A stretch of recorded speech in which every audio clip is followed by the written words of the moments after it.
અનેક રત્ન કલાકાર ભાઈઓએ આત્મહત્યા કરી લીધી, એમનો પરિવાર રખડી પડ્યો, એમના બાળકો રખડી પડ્યા, એમના પત્ની, એમના મા બાપ રખડી પડ્યા. આજ એનું કોણ? ભાજપના પેટનું પાણી નથી હલતું કે આપણા 50 જેટલા રત્ન કલાકારોએ ખાલી સુરતમાં આત્મહત્યા કરી, તો હવે એના બાળ બચ્ચાનું શું થશે? અનેક વ્યક્તિઓ એવા છે જે મરવા વાંકે જીવે છે.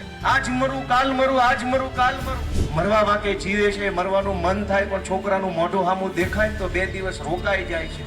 એવા અનેક લાચાર વ્યક્તિઓ અહીં ખાલી સુરતમાં નહીં આખા ગુજરાતમાં જીવે છે. એમને ટેકો આપવાની જવાબદારી છે કોની? ભાજપની સરકારની. પણ ભાજપના પેટનું પાણી નથી હલતું. શું કામ? એની ખબર છે કે ગમે એટલા રોદણા ભલે રોવે, પણ ચૂંટણી આવશે ત્યારે હિન્દુ મુસલમાન કરશું તો આના આજ બધા આપણું બટન દબાવી જશે.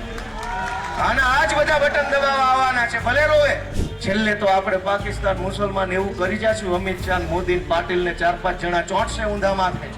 આના આજ બધા બટન દબાઈને વયા જશે.